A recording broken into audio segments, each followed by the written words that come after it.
I was never really a runner. The way I see running is a gift, especially when you have stage 4 cancer. I'm Anne. I'm running the Boston Marathon, presented by Bank of America. I run for Dana-Farber Cancer Institute to give people like me a chance to thrive in life, even with cancer. Join Bank of America in helping Anne's cause. Give if you can at BofA.com/supportAnne. What would you like the power to do? References to charitable organizations is not an endorsement by Bank of America Corporation. Copyright 2025. Hear that? It's SpringFest savings calling your name. Only at Lowe's. Right now, get a free Select Ego 56-volt battery when you buy a Select Ego trimmer, blower, or mower. Plus, get your choice of any 2 bags of Miracle-Gro organic soil mix for only $16. Shop these can't-miss deals in-store or online today. Lowe's. We help. You save. Valid through 4/2. Selection varies by location. While supplies last. Excludes Hawaii. It's time for basketball, and Uber Eats is dropping deals on game day favorites to keep you locked in on the action. Like when you're craving a buzzer beater, but also buffalo wings. Or when an upset makes you want to ugly cry into a pizza. And right now, Uber Eats has game day deals from Burger King, Buffalo Wild Wings, KFC, and hundreds more local favorites. So you can keep your eyes on the ball and your hands on a burger. Order now, only on Uber Eats. Product availability varies by region. See app for details. You're listening to Saucepans and Sidesteps.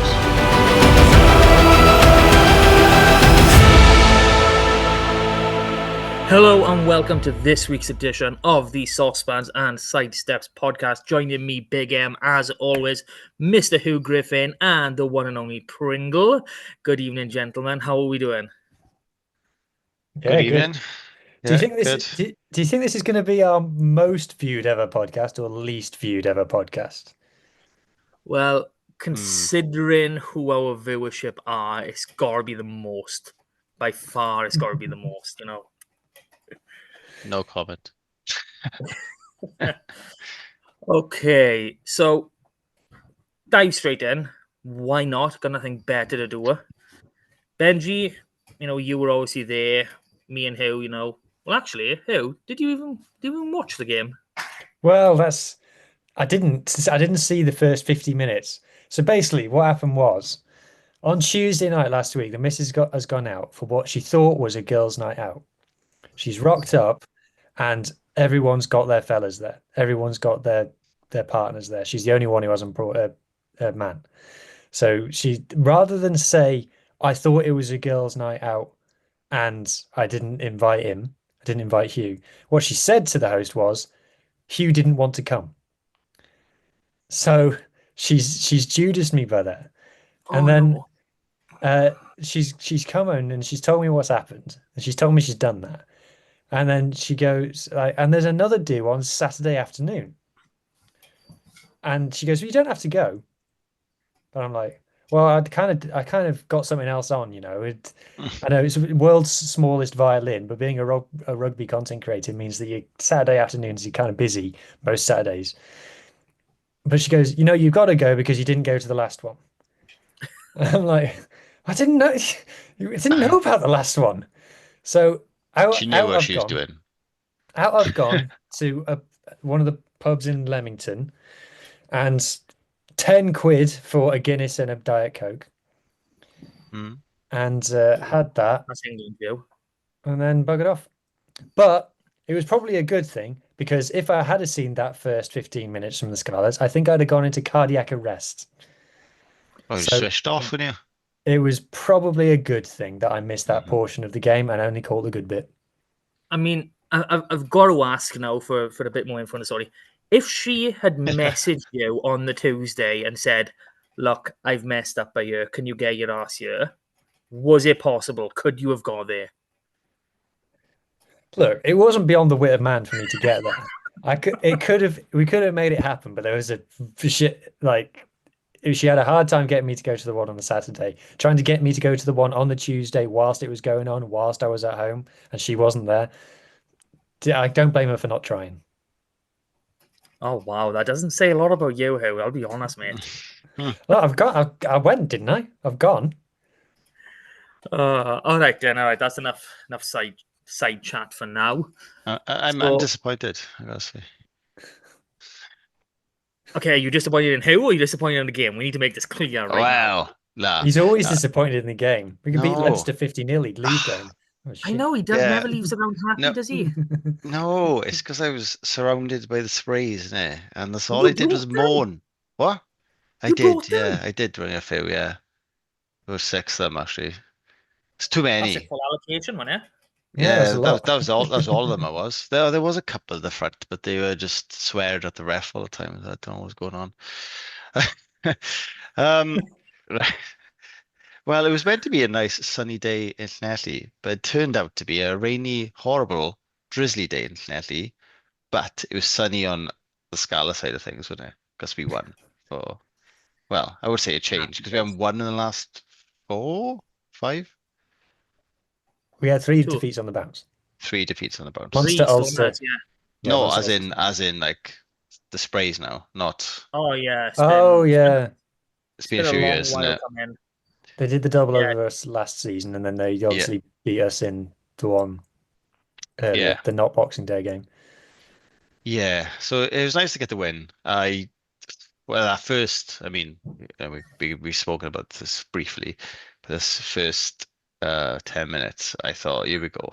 This is gonna be, same as last season, because they won by about 40 points last season, did they?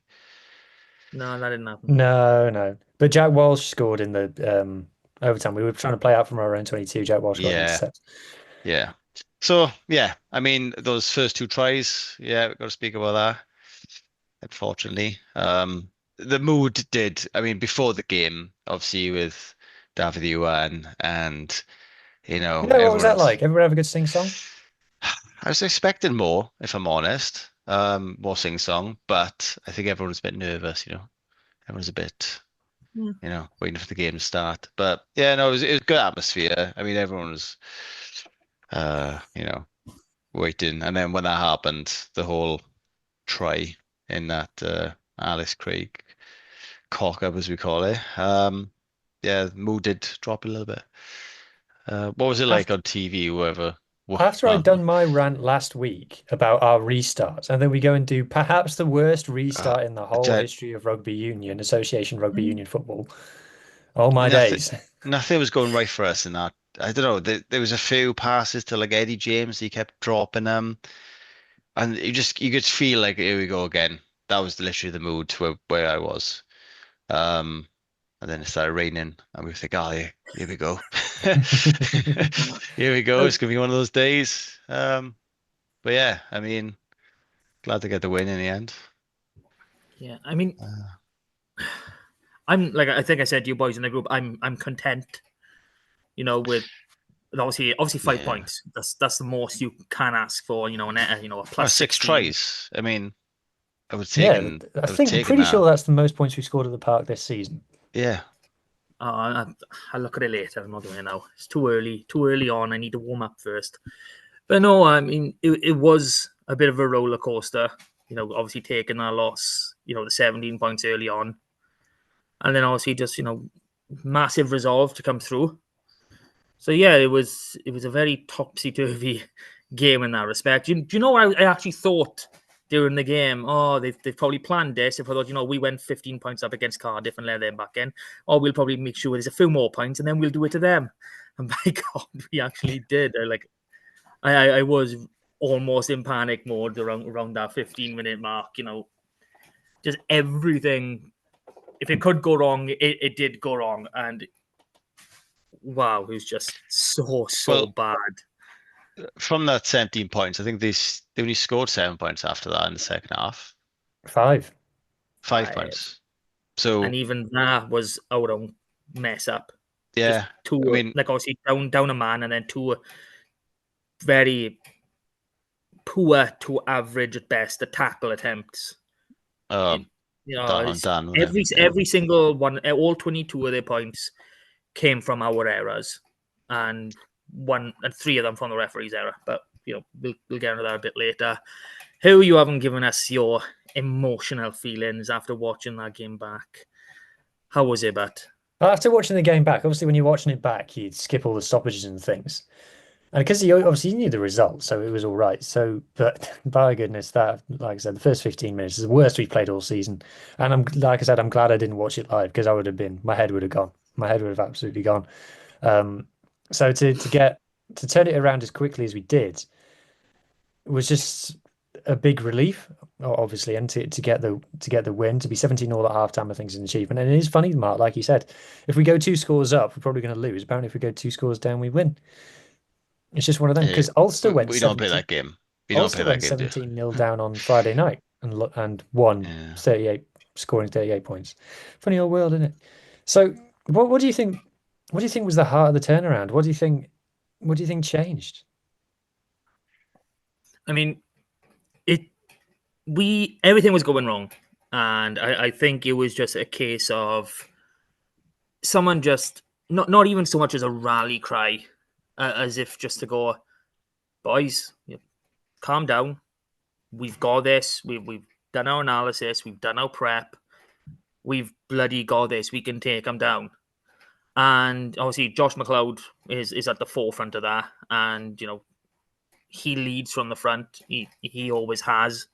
And I think he was a driving force in that. There was a scrum, what was it, around the 18-minute mark? It's 18 minutes, 40 seconds, I want to say, on halfway. And the sort of momentum sort of shifted from that point on. And obviously, very much soon after, Blair Murray went over. And it was just a catalogue of errors on their part then that led to the first yellow. And, fair play to us. We pushed on, got that penalty try. He did send off the wrong man, mind. I'm not gonna argue with that. Hardy. Well, he didn't go off. I didn't realise that. No one spoke about that on socials or anything. When I saw it from where I was, he didn't even go up to a player and said, "You're off." He literally just put the card up, walked back to halfway. So yeah, clearly no player thought who's off. We got a penalty off the back of it because the AR comes in off the restart. Like something had happened off the restart. The ball had gone off. And the AR's coming and goes, "Oh, they've still got 14 men on the pitch by you." And he's gone, "9, you're off." And Kieran Hardy, Agent Kieran, has gone, "Who, me?" And the ref's like, "Yeah." And he goes, you can hear him on the player mic, goes, "What for?" And the ref goes, "For the maul." And he goes, "The maul? Me?" I saw something on Twitter that said he wasn't even anywhere near the mall, apparently. So no, he was at the back. Henry Thomas does trundle into him, but if you see the backside angle, you can see Ratty literally go falling onto the legs of some of our players just before that happens. So Hey, Ratty, he's had a shocker of a week, hasn't he? He outed himself on Scrum Fight, did you see? I know, wow.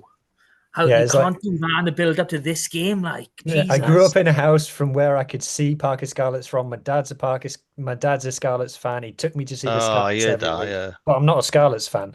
Like, sure, mate, sure. And Tane put him right, didn't he? Tane's going, "You have definitely got a Scarlets jersey," and he's like, "No, I don't." Like, there's zero chance that his dad, if he lives by Parker Scarlets and his dad's a Scarlets fan and he went to see the Scarlets every week, he's got a Scarlets jersey.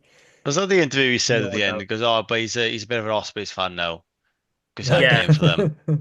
I was like, "Yeah, whatever." Yeah, he's not an Ospreys fan. He supports you when you're on the park. That's about as far as it goes. Yeah, that's it.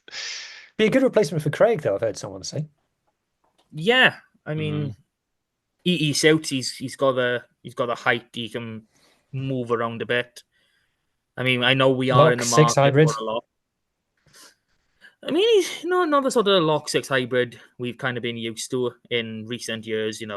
Max Douglas for one, Tagburn another. Not putting them in the same category at the minute, by the way, just before anyone starts biting my head off. But yeah, he's not quite that category of player. But yeah, he would certainly do a job. And I wouldn't say no if he came here. No rumours I've heard. I don't even know if he's in contract, out of contract, whatever. Cubby would have seen that on socials and gone, "Hang on, buddy, just going to pick up the phone now, drop him a text." Yeah, you can imagine probably that. just go across the road, like. Yeah, exactly. Knock on his door, right? Yeah, go around his dad's house. Yeah. Like, how would you like a hospitality box for a season? Job sorted. I've totally forgotten where we were. Okay, so we turned it around. So we got okay, so speaking of turning it around, so this is a very, very neat segue into it. Just after I've mentioned that Josh McLeod, 2 turnovers, 11 out of 11 tackles, and ruck speed for the Ospreys was painfully slow. I think it's like in the 30 percentile for rucks slower than 3 seconds, faster than 3 seconds. So Josh has just done a job on him there at the breakdown. The Ospreys lost the ball every 7 carries, conceded a turnover every 7 carries. So that was good. And they only had 7 lineouts as well, which for the Ospreys is obviously not enough. But they Yeah. only, I'll tell you what else they had, 10 scrums, 4 of which were around the 50-minute mark. Now, Mark, when this happened, when this went down, I messaged you and I said, we'll have a deep dive on this on the pod. So we talked about turning around the momentum. We need to talk about this sequence of 4 scrums that the Ospreys had on the Scarlets 5-meter line, where we've gone from the brink of conceding a yellow card and a penalty try to shoving them off their own ball and winning a penalty and clearing our lines, which we then go on to score the 6th and final try. So take us through it then, Mark. So we've done a thread on Twitter that people can check out if they want. Follow Saucepans and Sidesteps on Twitter at Scarlet Pems, which is an old handle from ages ago. So let's start us off at scrum 1 then. So I think they've been awarded a penalty on our 5-meter and they've opted for the scrum. Yeah. So, like I said, they've opted for the scrum by it's a simple, basic setup. Everyone knows it. They've come together and it go down pretty sharpish. Simple as, I'm thinking reset. But if you look at it a bit more closely, you can see Steph Thomas's elbow is angled down, pulling it, and it hits the ground, more or less straight away. So, I mean, for me, I'd probably think reset is probably the fairest option. Or if you are going to be cynical on Steph's elbow, you could go Penn Scarlets. But Colby has awarded a scrum for apparently Wainwright Hingen. So you can tell when a player's hinging, just the speed and the angle at which they just go, and there's none of that going on with there. So I don't know what he has seen or what his AR has seen, but there we have it. The Ospreys, they think we've got one by year, and they opt to go for another scrum. They do, and we're in trouble. I'll let you carry on. So this is scrum number 2. This is beautiful work, illegal work, but beautiful work by the Ospreys. So you can see it. The bind has gone in. If you're watching this on YouTube and you physically see our screen right now, if you just watch the second row's feet, they engage and then they take a step to the right. Now, where they've done that, it's made Botha push on an angle in. It's completely wiped out Hepburn and Fafita. So it's essentially 8 against 6. And they just march us back. You can even see the angle that they're coming in at. Obviously, there's no way that that's straight. But, neither here nor there. They've pushed us back. The ref has gone, hang on a minute, you're completely mullered by you. And he's just given, was he given a pen advantage to this and then he got in the way of the ball? I'm trying to think of which one it was. Yes, that's right. That after this, Luke Davis. Oh no, Morgan Morris passes the ball into the referee. Yeah, that's kind of silly of Morris, really. But there you can see where the ref is. I know he probably should move a bit, but you can physically see where he is. He's got to stand somewhere. Bit of naivety. He also runs towards them, which is. I mean, if you've got a set play by there, you obviously look up and check your surroundings before you actually pick up and go. Like, it literally, not even half a second, like, eye up, who's around me, pick up and go. So to just throw it into the ref is a bit silly, but there. So anyway, they decide to go again. So this takes us to scrum 3. But before that, there's a quick chat between the front row union. They have a bit of a think, and they come up with a plan. They make a plan. They do make a plan, and you know what's going on by here based on what happens further on. So again, if you can see this one, it's a nice little coming together. but I can't think of Wainwright has gone low by here, and he has negated Steph Thomas. So any sort of shunt from the left-hand side can't come, and Hepburn has done a terrific job of stopping, both are trying to cut in between him and Elias, and it all just sort of goes down in a heap. You can decide who's wrong, who's right for you, or whatever. But, he calls play on, and they play on. So I can't remember what the next Play on, penalty I think is we give awarded away an for. offside penalty. By the way, just as an aside, Roby Pass's stat says that Tane Plumtree didn't give away a penalty in this game. That is not correct. Anyway, It scrum is number correct. 4. You shouldn't have corrected that. Scrum number 4. Now, this is a piece of beauty, and piece of beauty from our side. So exactly the same as the last scrum. You've got Sam Wainwright going low against Steph Thomas, and you can see that his back is never perfectly straight. You can see a slight arch in it, I think it's up by his shoulders and sort of, just behind his lungs. You can see there's that arch. So he hasn't got that straight back. He can't give that full shunt. And just like in the previous scrums, Botha has tried to angle in a little bit, tried to stay with You it. can see there the number 18. You can see the number 18 from Tom Botha's back is pointing towards the camera. Yeah, so you can see how he's gone, but there he stepped out to try and go, and literally just as he stepped out, his foot has obviously come off the ground, and the moment that foot has come off, Hepburn has just driven straight through into him, into his sternum, popping Botha up, and they get pinged for popping up in the scrum. And honest, you can see the celebration from Hepburn from here. It is quite a thing of beauty because there was multiple things happening from both props. They had to work in unison.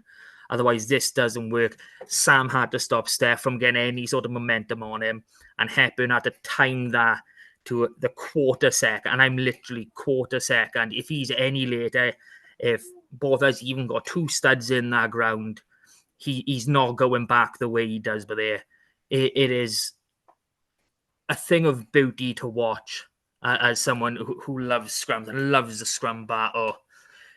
So you can just rewatch it all day. You can tell from how he reacts. You can tell from how he reacts and how he's appealing to the ref as the scrum goes round.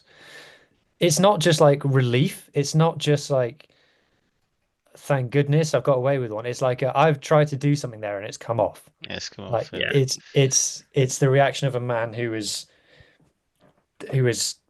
given everything to something and has pulled off something, and that's a celebration of I did it rather than phew.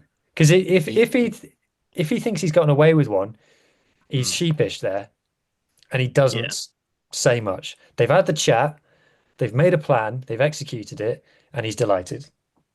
No, and while we're on the subject of Hepburn, I've been critical of him in a negative sense of his scrummaging this season. There have been moments where he has shown, some of his former form, shall we say, which got him capped by England and Scotland. I said, I think it was about a couple of months ago, where he was just jumping around at a scrum when a pen went against him, and he just couldn't believe what was going on. This was the exact opposite. He's jumping around because he's absolutely got the decision. He's worked his ass off. Fair play to him. And Sam Wainwright. Again, I've said it probably every single week that Sam has played a game since he's come back. And also even before that, he is such an underrated scrummager. I think he's still only 26 years old as well, as a tight dead for someone who's got the experience now of his age. And he's only going to get better over the years. Another 3-4 years of Sam Wainwright scrummaging a tight dead, and then he'll still have another 3-4, possibly more years left. He is a weapon, and it is something that can't be ignored for me in the national setup. When you look at the stocks we got, and I don't like being critical of other teams' players, but when you see that someone like Ben Warren has been called into the Wales squad, who, quite frankly, can't get his leg positioning right, can't get his back arch right. It makes you scratch your head. And like I have been asked by an Osprey fan going, why can't Ben Warren scrimmage? And like, if their own team's fan is asking someone else a question, can you like give us an open view of what's going on? It tells you that they know something is wrong. There's a reason he's there the third choice. Really, I'm not actually sure they. I think he's second choice. I think he's second choice behind both of it. Second choice now, but still, the tight head has been an issue for Wales since Samson Lee got injured his first time many moons ago, and then Thomas Francis decided, I'm going to go France and have a bit of fun, which he's well entitled to do. So yeah, Sam showed when he first came on the scene, when he won that vital scrum out in South Africa to get us that first ever win on South African soil for Wales. And he's just been left in the wilderness since Scotland came back. So I am looking forward to seeing whoever comes in actually take proper stock and go, hang on a minute, this guy can actually scrummage. And to be fair, he's in the park. How long did he play for on Saturday? So obviously, for where I've stood, he came off the bench. Henry Thomas started. I want to say he came on the 50th minute. Right, cool. Yeah, I didn't know when he came on because I must have missed it. But, it's really hard to see. Those are my first time seeing the scrums because obviously you can't see it from the terrace. But yes. Yeah, I don't know if you've renewed your season ticket yet, but you might want to think about maybe getting a seat up in the stand. You can see a bit better. I have renewed, but I will be doing the hospitality again. You can see where well from there. To be fair, there's only 11 guaranteed home games. That's only one a month. If you start saving now, yeah, exactly, you could probably do it. That's only 700 quid a year, mate. Yeah. Right. So I mean, when you Pringle, I'm pretty sure you can do it. Like, yeah. Just a bit more disposable, I guess. Shall we analyze a sexy try then? Because we didn't get any in the last game. Well, we got one in this game. Did you see one sexy try? Well, we had a couple to choose from. A few. But the one, like the Joe Roberts one, was just kind of jouet. Whereas this one, I think there's a bit more to get your teeth stuck into. So it's a line out. This is why when the Ospreys are down to. Is this Fafita's? 2 man. This is Fafita's try. Yeah, okay. So obviously, line out. We know the Scarlets are good at strike plays off line outs. That's why we were so frustrated in the last couple of games where we didn't see any of it. A little bit, as a bit of an aside, I'm kind of like Eddie James is starting to just become a crash ball, and I'm like he can do more than that. So I'd like to maybe ease up on it a little bit, but he crashes it up.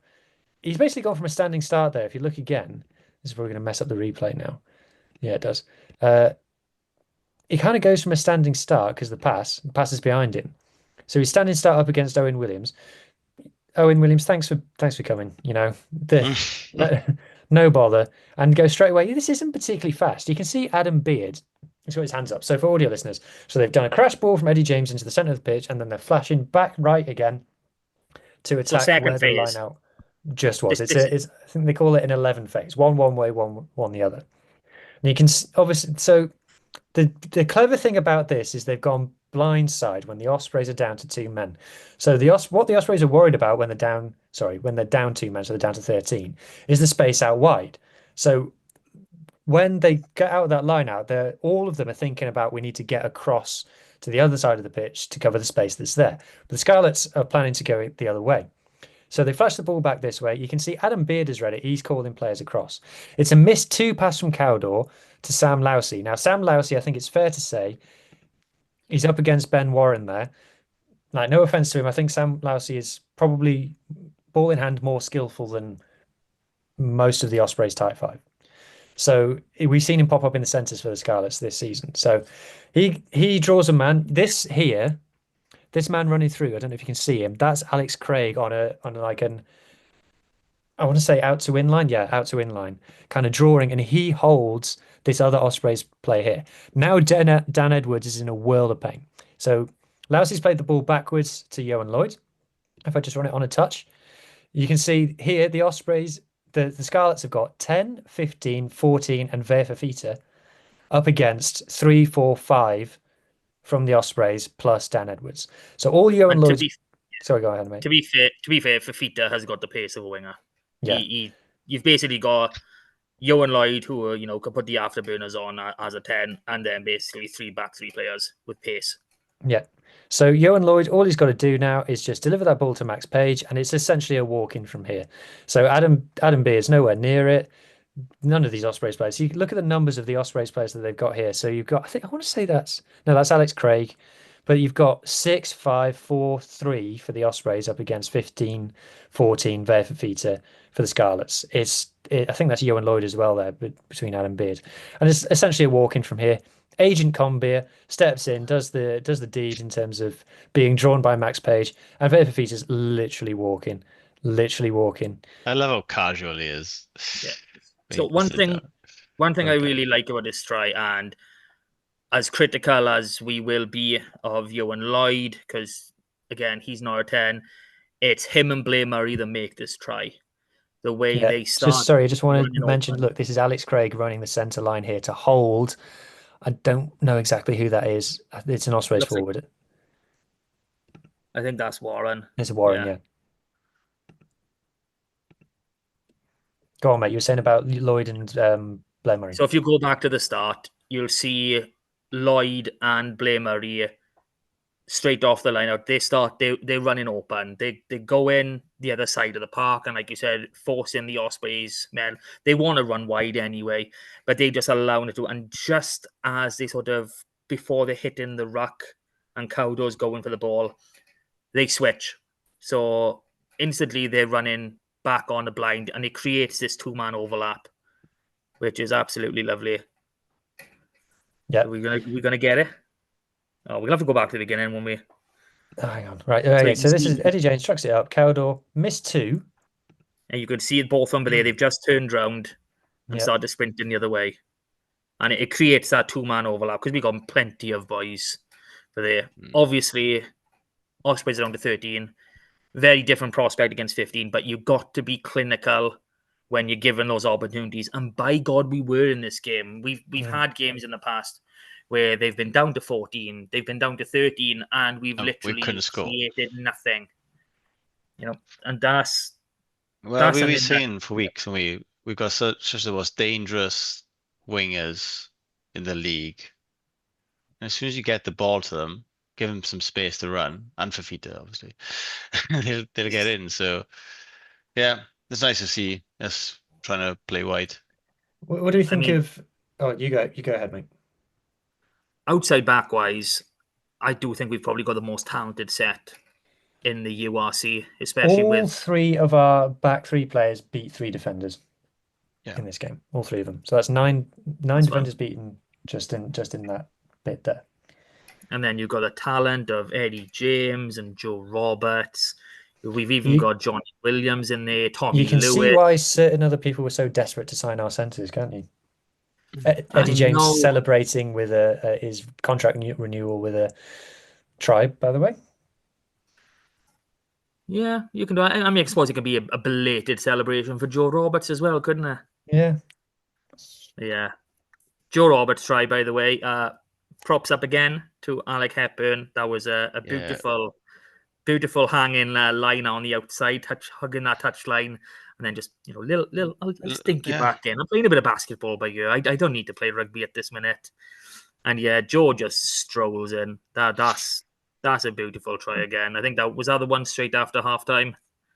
Yeah, it was. But either way, it must have been a funny feeling in the ground at that point, Ben Gie, after we went down 17-0, and then literally click your fingers and we're 2 scores up. I think there's a lot of people that I just couldn't believe it. They were just looking around with arms out like this, going, "What's happening here?" And especially when we had that try, we were just like, "Oh, right, I guess we're winning this." Yeah. I mean, no one expected a win. I got to say, we spoke to loads of people before the game. No one expected a win. No one said that we deserve winners. So apart from Big M, obviously. Apart from Big M. But in the ground, that was the feeling. What do we think of Blair Murray's at 15 then? Because he's been playing there for Wales. It was his first game for the Scarlets in 15. I think the good thing about it is he gets his hands on the ball more. which is always a Yeah, good thing. he's got a A- good gets his speed going. And his kicking from hand is underrated in terms of the length he gets. I think he's our Oh, longest kicker. outstanding boot from one of them exits. It's like 55 meters. He just belts that down the park. You know, I think we're coming to a point where if going forward it is Rogers, me, and Murray, Yeah. they're all interchangeable. It's not going to matter who is what number on their back. They're going to be able to swap in and around to what fits the situation best, and that will be the challenge going forward. Trying once we get Rogers back in training, and trying to mold them into that sort of back three, because let's be honest, if you coming up against an opposition, you know what what their back three, what their best back three is gonna do. You know what they like to do, and you go, okay, they're 50, and let's say you're going up against Cardiff, you got Cam win it. You know he's not coming back at you with pace. He's not going to be beating defense. He might put a decent kick in. He might get some space around the side, but he's not going to be blitzing you. When you got to say, okay, Murray's no way, it's going to be me. No, it's going to be Rogers. They all offer something slightly different in the way that they run and the way that they attack the line, which for us is absolutely brilliant. For other people, obviously, it's hell. But that is something I'm excited about. I'm not bothered who wears the 15 on the back of their shirt, so long as the job gets done. And I didn't see from the eye test at least many go wrong for Blair. I didn't see him drop any balls. I'm No. not saying this with much confidence. I'm still not 100% sold on him in the air, but he's a small man, so that's always going to be a disadvantage for him. I mean, But well, he did. I don't think I don't think he was bad by any means in this game in terms of in the air. I know he lost one, but he won a couple as well. So I'm not having a go at him.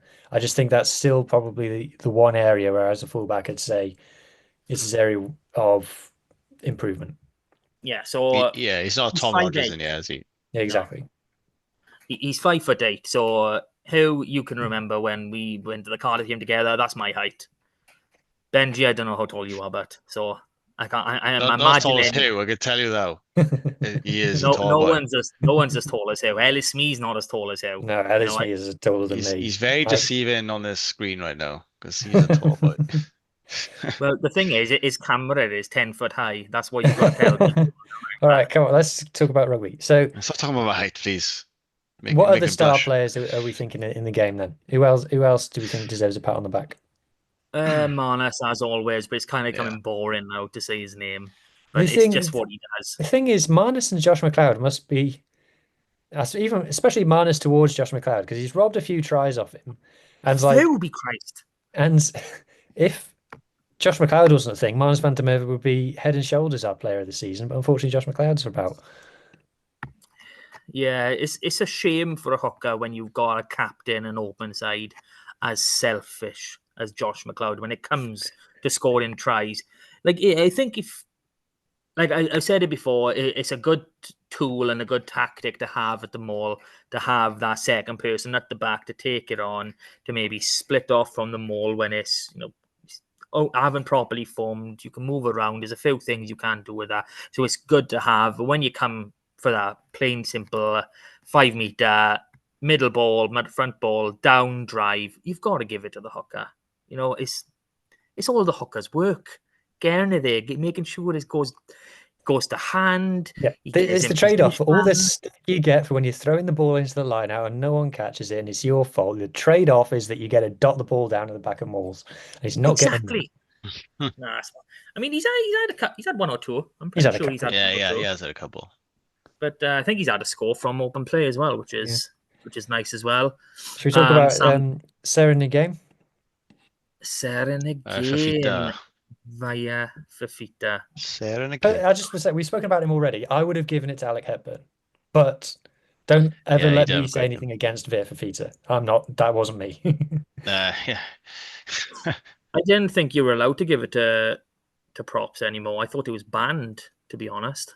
Sometimes this is not specifically about this game. I think one of the reasons the back rowers get it so much is because the pundit gets asked who's your player of the game, and they've got a screen there with all the stats on. So they look over, They go, who's done the most carries? Who's done the most tackles? Add those two numbers together. Oh, it's a back rower, and they give it to that person.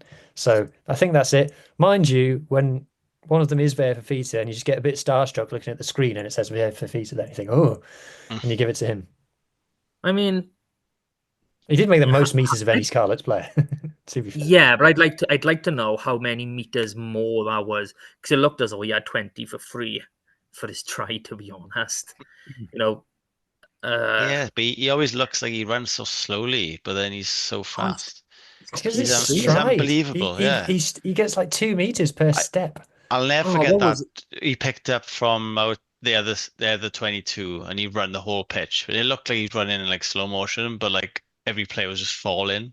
Was it against Glasgow last season? Is he the Glasgow or Edinburgh? I yeah, think it was Edinburgh 2 seasons ago. it Maybe was in one of Edinburgh. them. But yeah, Something he like picked that. up the ball and he ran, and he just like looks like he's having a little bit of a jog, like. But he beat all.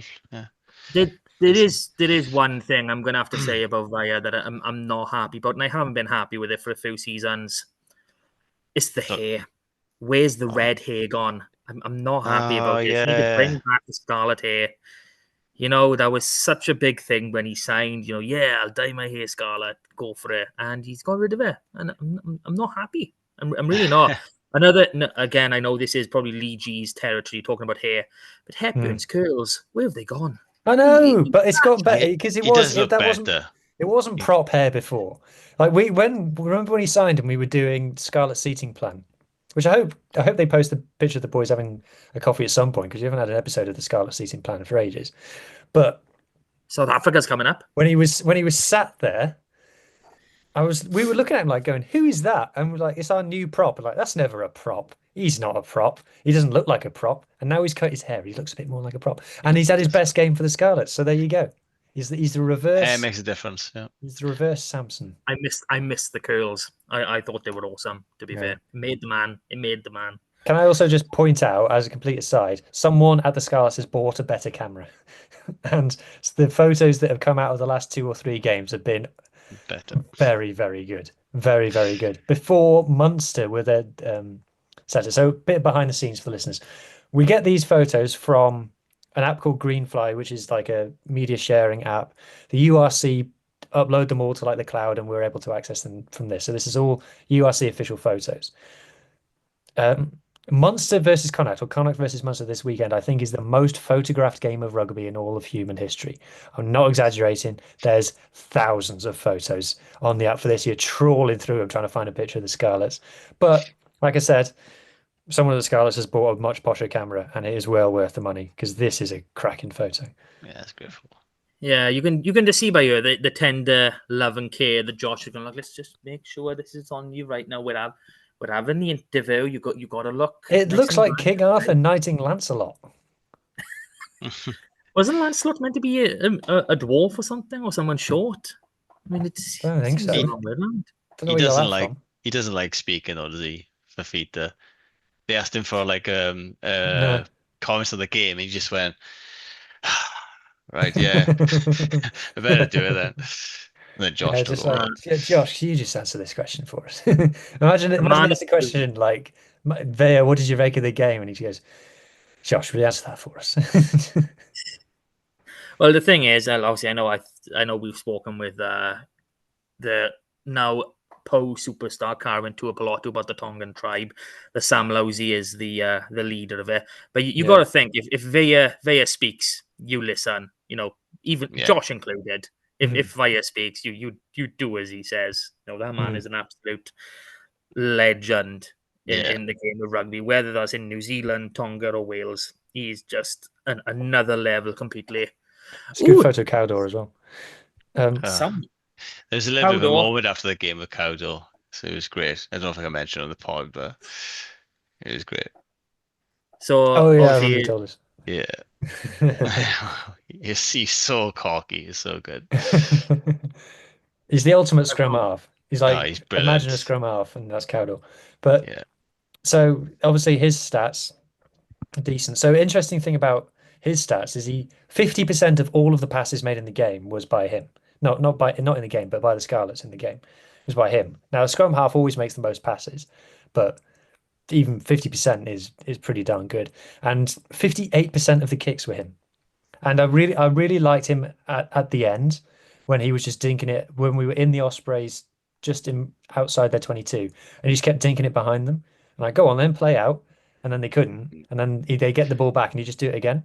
He literally kept them there for about 12 Like, minutes, just doing there was a that. few fans that asking about that, like, why does he keep kicking it back there? I was like, well, you always complain about us not controlling the game, and then we try and control the game, they moan about it. Like, why are we running it? It's like, because he's trying to win the game, you know. But he plays like a different game when he plays against the Ospreys. I think he's Yeah. just built for it.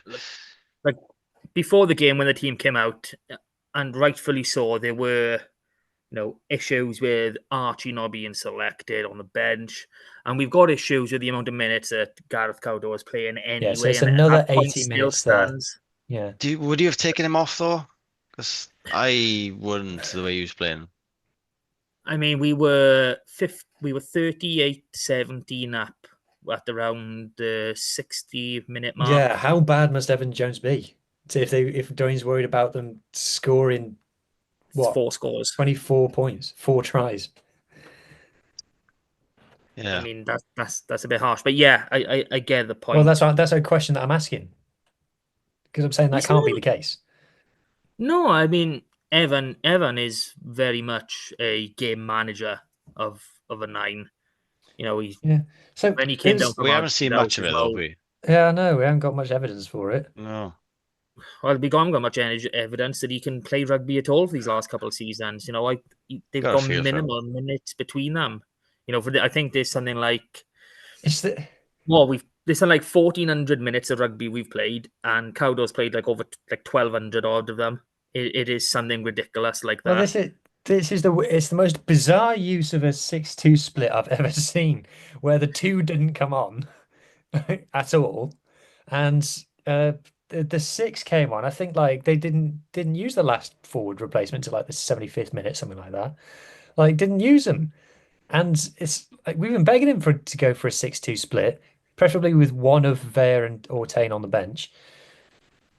And they just again, it's just I think we're just gonna have to accept it at this point. Dwayne doesn't like making substitutions. It's just gonna be we just need to stop pointing it out. Because this if it gets to the point where we've got a 6-2 split, he doesn't use the two and leaves half of the six on the bench until the 75th minute. Like Well, to be fair, I did have a pop and say if you're not going to pick them off the bench, there's no point in selecting them anyway. And then Charlie Titcombe didn't turn up, so we had no 10 cover on the bench. So I might listen a bit, teeny tiny bit. We might be able to leeway something in there somewhere. We'll get a bench eventually. This point in 2 years' time. yeah. Just last thing, kind of. So last bit of kind of worry from it in terms of things that we could have done better is again we are having a bit of a physicality deficit. So if I just like share the stats, like in the defensive profile, like 18 dominant hits by the Ospreys to our 7. And in terms of meters made, like post contact meters per carry, the Ospreys were a good 0.6 of a meter better than us. We were 1.84. Anything lower than 2 is a bit on the low side, whereas they were on 2.4. And they won 3 tackle turnovers as well, as in they hit us so hard that we dropped the ball. So it's just I wouldn't go into that tackle turnover too much because I think at least 2 of them, if not all 3, came inside that first 15 minutes when nothing was going right. And yes, they might have won that on the stats board, won that physical battle. They didn't create anything, and that those carries that attacking, it didn't worry us. It's a case of if we look at all 3 of their tries individually, obviously the first one was a massive mess where Craig has placed the ball behind the line and not dotted it down, blah, blah, blah. The next one is Yohan Lloyd sliding back. It doesn't even make an attempt to grab the ball, just let, whatever, was it Hopkins or whoever it was, grab it and go over. The penalty, their own player kicks the ball out of the ruck, and Cowdo gets pinged for not rolling when he hasn't had a chance to roll yet. And then their third try, we're down to 14, so that's partially our fault, which we can work on. But Cowdo and Blair Murray, both of them could have got hands on Dan Edwards and just didn't for whatever reason in the 74th minute. I don't know if it was a case of they thought the game was won and they did that tiniest bit of effort dropped off. But all of their tries came from errors on our part. They did not create anything on their own front, which is what I'm trying to say here. They can, if they want to carry the ball forward 3 meters per carry, per contact meters for every carry, it doesn't matter if they're not going to get the final product, which they didn't have in this game, and they haven't actually had in a lot of games. Even if you watch the Connacht game, I know they scored like 43 points. But even that, they lived off Connacht's mistakes. This seems to be a team that's very clinical off mistakes, off the opposition, causing issues for themselves. But when it comes to creating their own scores, it's something they struggle with a lot. Yeah. Well, I mean, to be fair, we've struggled with it a lot anyway. But let's not talk about them so much anymore. Anything else to say on this game before we get to the good bit of the show? No. Max Page had a decent game. Yeah, he did well whenever he got the ball. Really got some good meters. So very different. He's very different again. When you talk about our back three players, he's very different to all the rest of them as well. He is. You kind of think that he's the smallest of the lot. Well, actually, okay, I think he might be slightly bigger than Blair Murray, and you think he's probably the most powerful. Like even when you compare him to 6'4" Ellis Mee, you get Max at full tilt, and I don't think there's many that are gonna get a dominant hit or even a neutral hit on him. And to think, right, if we didn't have the injuries, I think Max would be playing, as much as he is now, and Tommy Lewis isn't playing. Yeah, I know. He's been for the place now, so. I think he's being selected over Tommy Lewis, which, if we go back to this time last season, Tommy Lewis was on fire. Absolutely unthinkable. I mean, even when we go to the start of the season, no one would have thought of Ellis Mee or even Max Page being anywhere near our starting 15 for these games. But, that just shows, what one, the season can do, and two, if you give young players minutes, you listening, Dwayne? I'm talking about 9 and some other positions here. If you give young players minutes, they will reward you with form. They will reward you and show you what they can do. What you see in training, they will put onto the field if they get the minutes to do so. They're fighting for their place now. If they have a really bad game, they're very likely to be dropped, right? But it should be the same for scrum halves as well.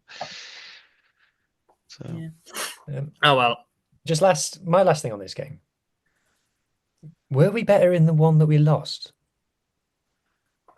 I think so. I think so as well. Yeah. I think we were better over the full 80, no doubt. No doubt in my mind about that. I thought that was one of Eddie's best games for us at was it the Liberty? I don't know what ground it was. The library. The library. No, that was a really good game. I think that was one of the last decent. I think we've only put in like 3 or 4 decent performances since that game. This one included. So it's a shame we don't get another chance at the Liberty in there. Oh wait, we do. We'll talk about that in a bit. Anyway, come on, let's do the community bit. Okay, so just a little before community, we do have a bit of an academy bit of news. So obviously under 16s, first half of the year up to Christmas, they played Do a Shield, and now it's more of a smaller, more compact 16s over a few months, and then a combined 16s for a few weeks. And our combined 16s went up to RGC this past weekend. I think it was yesterday, as it's Monday today, so Sunday. And they decided to just, walk over RGC 59-17. They won that game, which is wow. I mean, we spoke about our under 18s and how good they are and, where they put in results. But that all gets fed into from our 16s and to a certain extent the 17s, which is a slightly smaller program that is run through at the probably end of spring, beginning of summer, if I get my dates right. So I'm going to have to warn you, there is a shock result on this page, and it's very, very soon, if not first. So just be prepared for this. Okay. So, it's not first, but this one's kind of a shock anyway. So we'll start in the SRC as Oh, we you do. are kidding me. And Carmarthen Quins, for the first time since November, have picked up a win in Super Rugby Cymru, 29-21 at home to RGC. Look, RGC didn't look like winning this game at any point. You read the match reports, you look at the social commentary coming through the game. Quins dominated this one, and it was with Ellis Price at 10 for majority of the game. So, that's pretty good going for someone who was predominantly a 12. So, rest of the boys we had in the Quins lineup, we had Gabe McDonald, Keanu Evans, and our under-18 skipper, Ocean Williams. And then on the bench, we had Ellis Payne. So, cracking stuff. But there, if I can get it up now, I actually got a comment from Quins DOR, Steph Thomas. They're delighted to get the 5 points, and their confidence is sky high. He's really happy with that young group of players they got, and he says they're getting better every week on week. They work hard, and it's just positive things you want to hear, because they've got a big task coming up this Saturday. Other game. So Llandovery travelled to St Helens. And, boys we had in the squad, we had Harry Thomas, Ed Scragg, Cian Abraham at 13, and Jack Davis all in the starting 15. And we had another one of our under-18s, Kai Howell, on the bench. No one's quite sure what happens. Even Euros, again, I've got a bit of commentary from him as well. So Swansea won 42-24. This is bottom place Swansea beating current cup holders, current league champions, Llandovery Drovers. So, Euros is exactly the same, disappointing result and performance. And he's basically said, refocusing after the cup final has been incredibly hard. That said, he thought Swansea were excellent and, fully deserved of their victory. And, they've got a job on their hand now to bounce back. So going into this week, it's slightly different again, because Wales 19s are playing at Talbot Athletic Ground, Aberafan, on Saturday. So for the Quins, Keanu Evans and Ocean Williams, along with Lewis Jones and Jake Bowen, they are not going to be involved because they are away with Wales 19s. I haven't had a list from the Drovers of their boys that'll be going, but I don't think there's too many. I would imagine Kai Howell, Dom Kossuth. Well, actually, I think Kossuth might be with Wales in 18s, come to think of it. But they're not going to be as impacted then. So, games for this week in the SRC, we got Carmarthen Quins travelling to, that SRC Cup final losers, Ebbw Vale.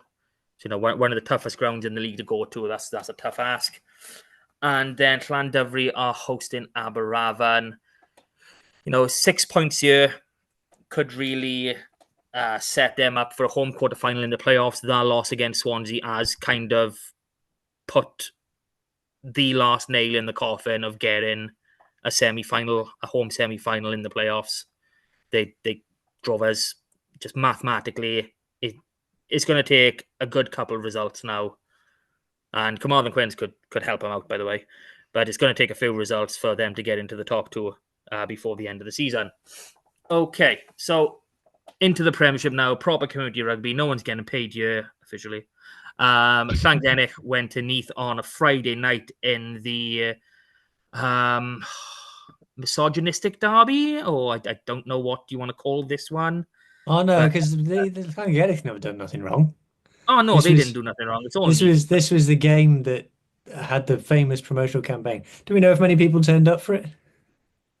I know someone who went, but I haven't seen an attendance, which is very, very silly of me for not actually checking that. But Clangennick, they've Right. they've got a good following anyway, so I would We'll be imagine we'll be back with you. Palindromic score. again, Yeah. he's liking this word today. So yeah, Neath 43, Clangennick 34. Neath are top three clear in this league with Merthyr and Ponty. So to get close to them at the Knoll is a good job. So well done, Llangennych. Got a bonus point. Happy days. Narberth then travelled to one of those top three, Merthyr, who look odds on now to win the league after Pontypridd have decided to lose their last three for whatever reason. That was When I one of was them. out Was in Close, ta when I close game went though. when I went out on Saturday, the bloke walked past me in a Ponty jersey. yeah. Well, there Yeah. we go. You could have spoken about that. Oh, he's gone done. Just leave him. Just leave him. So yeah. It's really just one try away from another. How say the word score? Palindromic. 78-17. That 7 points would have made it 71. It could have been more fun, but no. Narberth have had a season to forget. They are looking likely to go down with Newcastle Emlyn, who had the bye. Fixtures for this coming week now. So Newcastle Emlyn travel to Bargoed. That is a tough opposition again. Narberth at home to Brecon. Again, we're talking fourth and fifth places between Bargoed and Brecon, if I'm not wrong. Clangennick were meant to be playing Cross Keys, but Cross Keys are in the Cup final. So well done to them. Over into Championship West now, and Ammanford's game away to Gowerton. They were 20 points to 7 down before the game was abandoned on the 42nd minute due to injury. I'll be honest, boys, I haven't checked in to see who the injured player was, what team it was, or whatever, but speedy recovery to whoever it is, and hopefully this game will be replayed because 42 minutes, the result is not going to stand. And for a few teams' sake, it's probably good because Gowerton, they are in that basement battle, and Amford should really be beating them. So this could be one of them moments where an injury has actually helped change someone's relegation into a safe spot. So happy days. Sheffield Wanderers 68-12 winners at home against Crymych. Yeah, Wanderers are going for it now.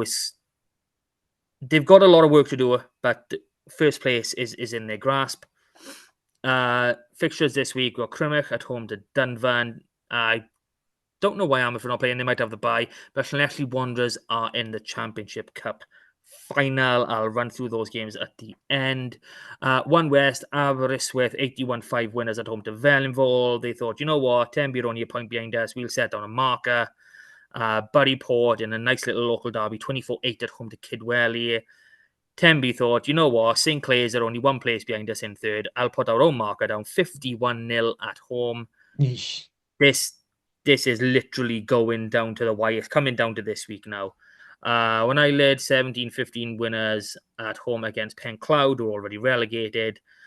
And, well, Ben Gie's favourite team in the world, Ponta de Lais, 121-19 away to Hendy. If it weren't for if it weren't for the Real West Wales derby, you would have been at this one more than likely. Yes, probably yes. You do Brad have to Moore's Hendy. Bradmore's Andy that we've all recently figured out. You know Yeah. what? Benji probably saw him a few times. You can see him on the border every single day, just wishing for a house to come up for let or for sale. Just please let me cross the barrier. He was on. So for people who haven't seen, Brad Moore was on the Good Bad Rugby ANZ podcast, and they obviously, because he's coached in Wales, they asked him like, "Oh, what do you make of what's going on with Welsh rugby?" And he just started talking for 10 minutes about how much he loved Hendy and Llanelli and Scarlets fans, and then he's told a story about Phil Bennett, which I'll post on socials later this week, and things like that. Just an unprompted love letter to the Scarlets. So if you haven't checked that out, and Brad Moore, if you end up somehow watching this, all Scarlets fans still love you. You're probably the most popular former coach we've ever had. I'm pretty Oh, sure he gets mentioned every week down the park. So he is up there. He is up there with some of the most famous. But if I What are you go doing? on, I'm just having. I'm checking something. I'm checking something. Chill out. Okay. So fixtures for One West calm. this week. We've got Tenby away to Wellingborough and Aberystwyth away to Kidwelly. There is Hendy away to Pencloud as well. But it's those first two games, Tenby and Aberystwyth, both away. The title is being decided this weekend. Aberystwyth, they get the 5 points. They've done it. They don't get the 5 points. And then it's all up in the air. Could finish on the same points. This is really tense stuff now, boys. Absolutely squeaky bum time, to say the least, between these two. It's going to be epic. It's going to be magic. And we've got nothing better to do on a Saturday this weekend. So maybe visit Wellingborough, maybe visit Kidwelly, maybe go to Tag and watch Wales 19s. But either way, watch some rugby. Okay, to West Central and Brynaman have continued their marvellous second half of the season, 66-21 at home to Pencord. They don't have a game this week. They will be back in action on the 12th when they face Mumbles at home. To West, Carmarthen Athletic winning 31-13 away Alan, to do you want me scoreline? You've got to let me say it. Milford Haven winning 42-19 against Lacher. No one likes Lacher. Nankared against Fishcart postponed. Lampeter winning 24-10 away to Whitland. Fixtures for this week, we've got Carmarthen Athletic at home to Nankared. That is another nice little derby to keep your eye on. Lampeter at home to Betos, and Milford Haven doing the reverse and now travelling to Lacher. Down into 3 West, we got to Croyce winning 19-17 away to Aberaeron. This was a top table clash and has set the way for De Croyce to really just, do what they need to do now and claim that title. Haverford West 33-30 winners away to Cardigan. Kevin Nathan going down 12-15 at home to Llandilo, already relegated Kevin Nathan. Tumble getting a bit more revenge for their cup exit at the hands of their lovely little partner, Ponteberem, 19-3 at Tumble. Fixtures for this week, to Croyce travelling to Kevin Nathan, Llandilo hosting Cardigan, and Aberaeron going to Llangadog. We got 4 West Day, Langham going down 17-19 at home to Llanybydr, Narberth Athletic 38-5 winners at home against Crymych Tairo. Fixtures this week, Narberth Athletic at home against Langham, Llanybydr at home against Newcastle Emlyn Dreigiau, and Pembroke travelling to St David's. 4 West B, Binya 2023 losers at home against Tregaron, Furness 31-16 winners at home against Pontiates, and Trimsaran winning 27-15 at home against Pennebank. Huw's New Dock Stars are playing this coming Saturday at home against Llandibby, Pantavannan at home to Pontiates, and Trimsaran travelling to Tregaron. There is a little fixture in the Division 4 Cup where it's a semi-final between Neyland and Gwynafed. Hell of a trip for them. So, got to back Neyland to do this year. So, if I go over to the Cup finals, it's not the full Cup final weekend we're used to. It's just the 3. So, starting the day, Division 1 final at 1 o'clock. We got Bridgend Athletic at home at the Principality Millennium against Carnarvon. Llanelli Wanderers against Tondi, a team, if I'm not wrong, they've already beaten twice this season. And then the Premiership final is the aforementioned Cross Keys against Pontypridd. I'll tune in for that ones game. What was that? You're going to tune in for it? I'll tune in for that. It'll be on YouTube, will it? Should be on YouTube. The WIU's one. It should also be, I would have thought it'd be Espedraec, Click, or even on their YouTube as well. So a bit of youth to talk through. There was meant to be a semi-final in the Carmarthenshire Cup between Llandilo and St Clair's. I haven't had a score result update. I can't find one. I haven't done that much digging. I've been lazy this week, people. I really have. I'm sorry. Armagh United against Carmarthen Quins. The other semi-final is meant to be going down this weekend. And on Friday night, we do have the WRU Youth Cup final. Llandilo looking to retain their crown as they face Pontypool United. That one, again, is likely to be on WRU TV, YouTube, etc., etc. And that brings us to the end of the awesome and very much needed community game. So, let's check our little agenda. Talk about next game if we can be asked. Can we be asked, boys, for 3 minutes? Before we get into that, Mark, we've had a letter. No. No. It's not in the agenda. He's not doing it. Look, it's just come in. It's just landed on my desk. Oh, he didn't say one last week. No, I all of a know. sudden, He's yes. gone then. It's from Jack from My Lucker. God. He says this. Aye. He says this. Dear Saucepans and Sidesteps, I'll have you know this is actually my second choice letter. I'm resting my first choice letter ready for next week. Therefore, anything you say about this letter is irrelevant. Yours, Jack from Lucker. Now, there you go. There you have it, boys. Second choice letter, so it doesn't count. I'm surprised he didn't end us saying, enjoy it while you can, because that's what the Ospreys like saying now. Yeah. Well, they put that on the van, didn't they? The van on the way out to the stadium, they did. Well, that where that van is, to be fair, that looks like there should be a Phil Bennett statue there, to be honest. But I'll just leave that there. So yeah, we're playing them again this weekend. I don't know. What would you do? Would you rotate? I've seen a fair few Scarlets fans saying, "Yeah, crack on, boys." Yeah. I mean, I would like to change. I would bring Tommy Lewis back in. I know Max Page had a great game again, but him as an impact player coming on with his tired legs, I love it. I love doing it. Huw has put Vaya Fafita as a lock back in my mind.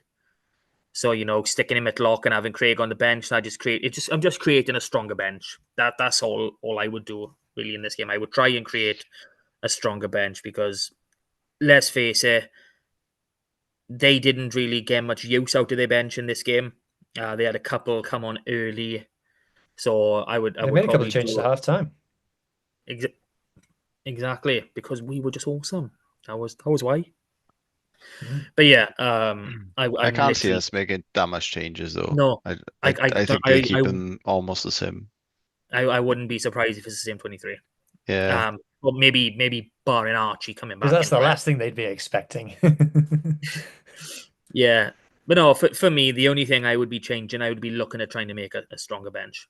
That's the only thing I would like. We know who is in now. We know Kemsley, Johnny, Sam Costello. We know these boys are not back for this game. Not back for a few more weeks. They should be back for the Leinster game, right? Possibly, maybe. Possibly. That's what 1, 2, 3, 4. Oh, might be a push. They're probably looking South Africa, and even then, if you're coming back from injury, traveling down there, yeah. So don't get me wrong. Oh no, hang on. What about Dragons in the Judgment Day? That's before Leinster in there. Is it? Oh, it's the week after, isn't it? Week after. Leinster's a week after, yeah. Yeah. So we got the round of 16 against these guys again on Sunday. We've then got whoever, I think it's probably going to be Leon. I want Leon in the quarters. I'll tell you now, we're getting battered by Leon. Like Leon are really good. They won't care. No one cares about this cup until the semi-finals anyway, so they'll probably put a second streak out. Focus on the top 14. Please tell me they'll do that. If we do win, it'd be away as well, wouldn't it? Yeah. So away, unless we somehow come up against Cardiff, it's in the semi-finals, which is highly unlikely because I can't see them getting past Connacht. Oh, sorry, Cardiff Central. Ooh. Yeah, that's the only team we can face at home. But yeah.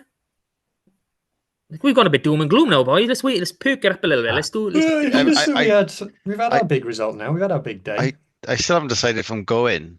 And you've got tickets over now. No. Oh. Well, hurry up! Otherwise, you can get one. Hurry up! You're not going to get one. It's going to sell out. Which ground is it at? Have they booked the big ground, or are they taking it to a smaller one? That's the big one now. Which I said the last time I went to the game there. I was like, I don't want to go again. And then they were like, "Oh, we're down at Liberty again." Great. I don't understand why they picked Liberty, because picking the stadium meant they had to have the Sunday kickoff. Yeah. Like, and there's don't get me But I wrong, think, we but I think got there was a just big over thing. 11. The Bridgend wasn't free either. I've got half Yeah, a memory because they were earlier in the playing home, and season. they're Yeah, playing home. yeah. But well, I can't Play the see them park again. getting. Yeah, I can't see them, getting any sort of close to what we had done in the park on Saturday. So maybe like But 7,000, 8,000, maybe. no, I wouldn't even thought that. I'd say 6 is a push. Well, apparently the sections we sold more than we did the last game for the Yeah, Scarlets. Oh, really? we're going Yeah, to after that. Yeah. yeah. So we sold like a section and a half, I think, and now we've sold two out fully. So there's a third section of the Scarlets they've released. So it's around UE11, isn't Yeah, it? I think yeah. just Well, just I was in I that know. section last time. Yeah, it's right in the corner. Yeah. Someone asked on social. I was like, I'm pretty sure it was in and around UE11. So just Yeah. putting that out there for anyone deciding to go. Yeah. Well, oh, come I, on, I probably will go, bloody. but yeah, Yeah. I mean, if how it was about you? they could have made it work at the brewery. The SRC Yeah. teams are happy to accommodate. They'd move it to the Friday or even the Sunday. We had a Sunday game this week, Newport, Pontypool. Bridgend played on Thursday night. This week just gone. So, playing games on different days isn't an issue for the SRC teams, especially if they get in a bit of dosh as well. Oh, exactly. Bridgend could do with that. Have you seen the Scott Baldwin sponsorship packaging pictures? Some No. of the little videos. I don't know if I don't think cringe is the right word, but it's like, oh, okay, this is what you're doing. But yeah, All right. Well, okay. So, prediction. well, Scarlets by 2. I don't know. We've had the big day now. It does feel like it's like the hangover, isn't it? It's like Boxing Yeah, Day. It's like, oh, I can't really be bothered with it anymore. Christmas is done. Yeah. We've had a Christmas now. But I I haven't think, finished putting out the clips and the posts of this game yet. I've got a load more to put up tomorrow. yeah. So I know we just spoke a little bit about selection and what we're expecting now. I'm just thinking, what if Dwayne does just literally flips the script on the book and just changes everyone? What if he does it's put? not gonna happen. What if we Well, if he get? does What if, that, no, then no, as we know, as Jack from Looker has told us, it means that any result therefore doesn't count. because I've just got an image in my head that we're gonna have Sam O'Connor, Harry Thomas, and Gabe Hawley as our starting front row. Can Well, you and then we win imagine? by 100 points, you mean? Yeah, if we Harry Thomas plays, we're always going Yeah, to win by exactly. Harry 1,000. Thomas playing. Yeah. Uh, I can see Archie Hughes starting this game for sure. Same as the way as Yeah, Really? Costa. Yeah, yeah. See yeah. that I happening. was thinking the same. That'd be the one change I could see. I mean, I could see him coming back into 23, but yeah, that would be a very Dwayne thing to do. I'm dropping you for inconsistencies when I've given you bunk Right. minutes. So what we saying? You know Right. what? You're coming back into the starting Let's write it lineup. down now. Right. So we're going Sam O'Connor. We're going Harry Thomas. We're going Gabe Hawley. We're going Jack Price. Jack Price. We go in Morgan Jones or Ed Scragg. No, I don't think either. Oh, actually, I go Morgan Jones. You go Morgan Jones. All right, Morgan Jones. And then in the back row, we're going what? Taylor Davis. No, Keanu Evans. I'm more thinking. He's with the 19s. Oh. Tian Sparrow. Tian Sparrow. There you go. Tian Sparrow. There you go. Yeah. Good shout, Mark. And then who are we thinking? Done. Call Carwin back from Poe. He'll play in this one. Do us a favour. Ben Williams is injured, so can't really call on him. It is have to be Taylor and Davis. It is going to have to be this the second string technically. All right. Okay. Then we're starting off the dream team: Archie and Charlie. 100%. Mhm. Then Then we go. centers we'll have Gabe We'll play. McDonald. Yeah, Page. Gabe McDonald and Max Page in the centres. I like that. It's good punch of those. Maybe Griff Watkin give him a go off the bench. Stick an under 18 in. Wow. We'll have two players with blue scrum caps on the bench, on the pitch. Yeah, that's fun. And then I mean, I don't like calling him second string, but it's going to have to be like Tommy Lewis, So Tom Lewis is at 15. Jack Davis, Oh no, Jack Davis. No, it's Jack Davis on the wing. I think ease him in. and then Kian Abraham on the other one. Yeah. He's been doing awesome for Llandovery, by the way, since he's come back from injury. Like, he's missed like massive chunks of the season. He's played like 5-6 games. I might be one over by you, but he has looked awesome. He was great in the cup final. You know, he's a good boy, and they started playing him at 13 as well. So I don't know if this is sort of a transitioning into the future. You know, we've seemed to have got pretty decent back three options. We even got young Yori Badam when he does come back. So yeah. Well, we've named a 15 a proper second string 15. Wow. And you can imagine them with all that Hoyle in their spirits, they're not gonna care about the crowd of 6,000. Am I gonna be generous? Did we say 7 or 8? Like, I'm not taking a shot. I'm 7 really people. not. The Scarlets have done a lot of marketing for this. Doubleheader has been a big thing, so I reckon there'll be more than there was on not Boxing Day. Yeah, I think it'd be more than that, but there wasn't many there. So How much was it on that game? 8,500 on Boxing Day. I should have it on here, actually. I just told you the answer. It's 8,500. 8,500. It couldn't have been. It was. No, why have I don't think it's that much. They made a big deal about it on the telly. I've got 6,000. It didn't feel like that. I've got 6,836. Yeah. What? That can't be right. That's what I've got in my little spreadsheet. I'll check later. That sounds wrong. Can't be that, but it's got to be more than that, surely. Well, you'd like to think so. 7,000. We'll say 7,000's a target. I think we can hit 7,000. Yeah, we'll get it. Yeah. All right. Yeah. Okay. Right. That's enough talking about that. So you said Scarlets by 2. Ben, said Scarlets by 30. I'll say Scarlets by 40. Is that good? Put words in my mouth now. Oh, I'm not confident like I was last week, but just because it's a pod, Scarlets by 4. 4. Well, we won. Oh, you've just taken it from my head. Damn. Because Huw done this little thing on what home ground is worth. It was like 12 points, wasn't it? So like we won by 16 this week. Home ground's worth 12 points. So it's going to go down to 4. That's only Twickenham's worth that, but yeah. That's only Twickenham. Okay, never mind. Close enough. No, I think there'll be 2 scores again. I think 11. So yeah, that's it. Do we have anything else to discuss? No. Nothing from Huw? Nothing from Pringle? No. Nothing from me. I mean, you do need to change your name. I don't know what BEN meant, but I'm sure Pringle's not. Yeah. There we go. Okay, well, if you've made it this far, I think we're like an hour 20 or something like that. Thank you so much for listening to our bullshit for these last hour 20. Like, share, subscribe, share with a friend, get someone else involved. Go to the Liberty because we get like 20% of the gate receipts. So, pack the place out, please. Yes. That gives the Scarlets a bit of. So basically, if you're buying the 30 quid ticket, then 6 quid of that's coming our way. So you're supporting us as well. Remember that. Not us the pod, Scarlets us the club. Okay. Thank you boys for coming on and doing this. I know I can be a lot. We'll do it all again next week, celebrating another win and prepping for a trip to France to play Lyon. Ooh! All right, then, lads.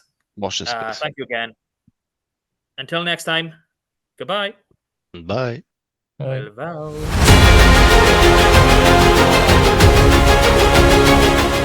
That was Saucepans and Sidesteps.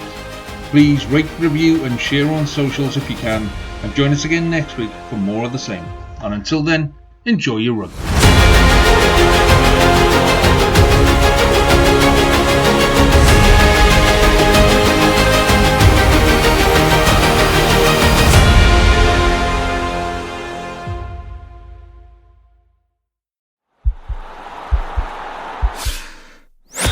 This podcast is part of the Sports Social Podcast Network.